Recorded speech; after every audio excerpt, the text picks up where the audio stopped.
என்னால் முடியல, டயர்டாக இருக்கு.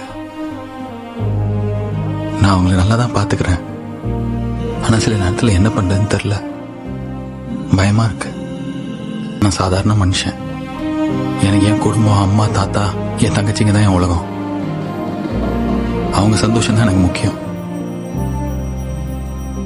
ஏதாவது ஹெல்ப் பண்ணு ப்ளீஸ். வீரமே ஜெயம்.